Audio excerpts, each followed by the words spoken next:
No one in the auditorium noticed the old janitor at first. He moved quietly, the way people who have lived invisible lives often do, sweeping the stage edges, checking the cables, wiping smudges off the floor that performers would later shine upon. But tonight was different. Tonight the spotlight would touch him, even though he had never once asked for light.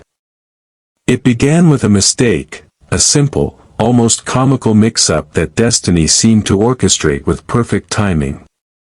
The host stood backstage shuffling cue cards while the production team rushed around in panic because the guest performer was late. The audience murmured restlessly, unaware that the performer's car had broken down miles away. Time was slipping, pressure mounting. The host glanced at the closest staff member and asked, "Who's next?" Someone pointed blindly toward Elias, who happened to be adjusting a loose microphone wire near the curtain. "He is," the assistant whispered, misunderstanding entirely. And so, when the host announced the next performer's name, misreading Elias' name tag, the crowd applauded, expecting a rising star. But what they got instead was a man in a faded maintenance uniform, holding a mop in one hand and confusion in the other. Gasps fluttered across the room. Someone chuckled. Someone else whispered, "Is this part of the show?" But the lights were already shifting, narrowing into a single spotlight that found Elias at the center of the stage. He froze. His heart hammered. He had fixed lights on this stage for 20 years, but he had never stood in them. For a moment, the entire auditorium felt suspended, like the world was deciding between embarrassment and revelation. Elias gently placed the mop against a speaker stand. His hands trembled as he picked up the microphone he had never expected to hold. He wasn't supposed to be here. His job was to clean the stage, not perform on it. Yet something in the hall, a silence soft and strangely welcoming, pushed him forward. He looked out at the sea of faces. The lights blinded him, but behind the glow he imagined every person who had ever overlooked him. Every hurried "thank you" delivered without eye contact. Every moment he swallowed his dreams so his younger sister could live hers. All the nights he swept this very floor humming melodies no one ever heard, melodies that carried pieces of the boy he once was, a boy who dreamed of music before life taught him responsibility. Elias took a breath. The microphone felt heavier than it should have, like it carried the weight of the years he had lost. He didn't come here to impress.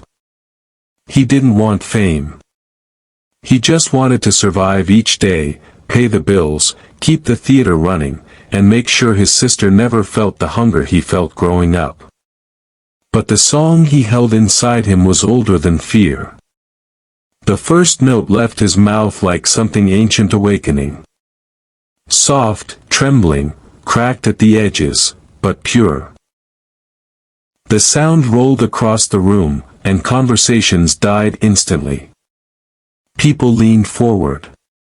Some tilted their phones up, unsure if this was a hidden camera moment or the discovery of a lifetime.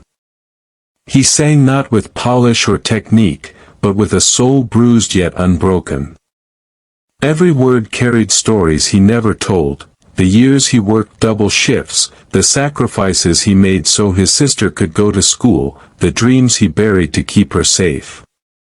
His voice held warmth that felt like memory, like hope returning after years in hiding. In the first 10 seconds, something extraordinary happened. The audience rose. Slowly, hesitantly at first, then fully, almost instinctively, as though they recognized the truth in his voice before they understood the man behind it. And in that breathtaking moment, the janitor no one ever noticed became the man no one could look away from. Backstage, the production team stood frozen, their headsets half slipping off as they stared at the monitor showing the man who was never meant to be center stage. The judges exchanged glances, trying to decide whether they were witnessing a glorious accident or a miracle arriving unannounced. No script had prepared them for this moment. No rehearsal had hinted at it. Elias was rewriting the night simply by singing from a place people rarely shared, the quiet corners of sacrifice. But the most stunned person in the entire building wasn't a judge, nor a producer. It was Mira. She stood at the very back of the auditorium, still wearing the nurse scrubs she rushed in with. She hadn't planned to be here. She only stopped by to give her brother dinner because she knew he would work late, as always. But then she heard the voice, that voice, rising above the chatter, echoing through the hall like a memory she used to fall asleep to when she was little. For a moment, she couldn't move. It felt like time itself paused just so she could take in the sight she had waited her entire life to see, Elias, the man who sacrificed every childhood dream to raise her, finally breathing life into his own. The song continued, and the deeper he sang, the more layers of his heart unfolded for the world to witness. Yet as powerful as it sounded, a familiar fear crept up his spine. He felt it in the slight quiver of his jaw, the way his fingers tightened around the microphone. He had lived decades believing dreams belonged to other people. He had grown used to blending into shadows, used to applause meant for the performers he cleaned up after. Halfway through the song, the note he reached for slipped. Just barely. But it was enough. A ripple of uncertainty moved through the audience like a passing chill. Elias felt it instantly. His breath faltered. His confidence cracked.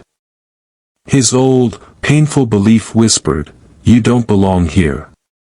He lowered his gaze, his voice thinning as doubt curled around him. Cameras zoomed in. People leaned back in their seats. The moment threatened to collapse. But then something impossible happened. A soft, trembling voice, familiar and fragile, broke through the silence from the back of the room. "Sing, Eli, the world finally found you." Myra's words floated through the auditorium like a secret carried by wind. Elias's eyes widened. Even from across the hall, he recognized her tone, the same voice he used to comfort during storms, the voice he protected, the voice he lived for. His chest tightened. He closed his eyes, letting her words settle into the cracks of his fear. The trembling in his hands faded. The heaviness in his heart lifted. He inhaled slowly, deeply, as though drawing strength not just from breath, but from every sacrifice he had made to ensure Mira never lived the hard life he did. When he began singing again, the change was immediate, a rise, a renewal, a reclaiming. His voice didn't just recover, it transformed.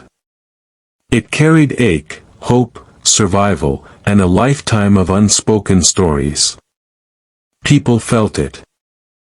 They felt him. Some covered their mouths. Others wiped tears. The entire auditorium leaned toward the stage as if gravity itself had shifted around him. The judges sat in awe. One whispered, "This isn't talent, this is truth." Elias sang the final chorus with a strength he didn't know he still possessed, his eyes glistening, his heart completely open. When he finished, his voice dissolved into a trembling silence that filled every corner of the hall. The crowd didn't clap immediately. They exhaled, collectively, softly, as if recovering from something sacred. Then the applause erupted. And in that loud, breathtaking storm of admiration, Elias stood in the center of the stage with one truth rising above all others. He was no longer a shadow. He was finally seen.